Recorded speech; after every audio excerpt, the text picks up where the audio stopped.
Okay, now we're going to continue discussing helicopters, and we're going to focus on ordnance and small arms fire against helicopters and how that's going to work. For example, I've got some units laid out here, this American Cobra and this Russian anti-aircraft vehicle, the ZSU. I've got the ordnance table located up, and you can see for the Russian vehicle, he's going to use his blue guided anti-aircraft numbers when he's firing at this American Cobra attack helicopter. Now, when you're firing ordnance weapons at helicopters, degrading terrain is still going to apply when you're firing at it. That's going to be different from firing at fixed wing aircraft. Also, you're going to apply a +2 to your hit roll if the helicopter's in flying mode, or a +1 if it's in hover mode. So this helicopter does not have a hover marker, so the ZSU would take and apply a +2 modifier if he were to fire his ordnance weapons at the Cobra.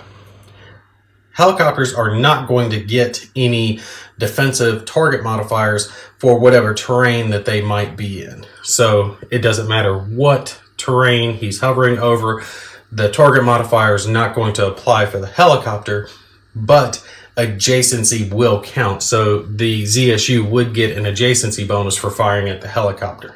Assuming that your ordnance weapon hits, you're going to resolve the attack very similar to firing ordnance weapons at armored vehicles, and that you're going to have an opposed penetration roll.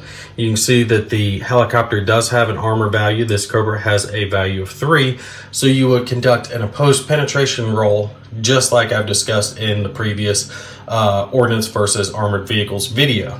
Just like I discussed in that video, there is the potential to have either dud or catastrophic hits if the attacker or defender roll natural 1s and 6s. Make sure you watch that video to see how that's going to work, but it does apply when it comes to firing ordnance at helicopters. Now, if your opposed rolls, if the attacker's opposed roll is greater than the defender's opposed roll after all modifiers are accounted for, then the helicopter is going to be destroyed, and you will conduct bailout checks for crew and passengers just like normal.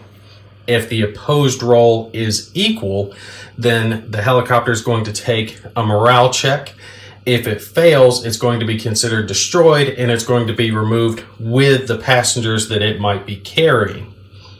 Now, just like fixed wing aircraft, if a helicopter is shot down and destroyed, you're going to roll 2d6 to determine the direction and the distance that it's going to travel. So let's say our Cobra here is shot down and it rolls a 1 and a 2 on its 2d6. Just like fixed wing aircraft, you're going to start from the north and count around for your direction, and that's going to be your colored die. So 1, 2, 3, 4, 5, and 6. And your white die is going to be cut in half and rounded up, and that's going to determine your distance. So for this helicopter, it would go 1 hex to the north, and you would place a rect marker. Also, any units in that hex that were hit by the rect marker would suffer a 6 firepower attack, and any vehicles in the hex would be treated like they were open for this attack. The difference when it comes to helicopters suffering crashing like this is that if they encounter any terrain that is higher than where they're located at currently, they're going to crash into that terrain instead of continuing on whatever the distance of the white die roll said they needed to travel. And just like fixed wing aircraft, if they crash into a building or the building's located higher and they crash into it for that reason, then the building's going to become rubbled. If you go to fire small arms at a helicopter, it's going to be conducted the same way as firing small arms against an armored vehicle, with the exception that helicopters are not going to be considered buttoned or open. You can always fire small arms at helicopters, but your small arms range is going to be halved when firing at a helicopter. So if we look at our American troops located here, if they were to fire at this Hind aircraft, they would actually be able to hit it because their natural range is a 6. If we cut that in half, it reduces their range to a 3. So 1, 2, 3, they would have the range to do so.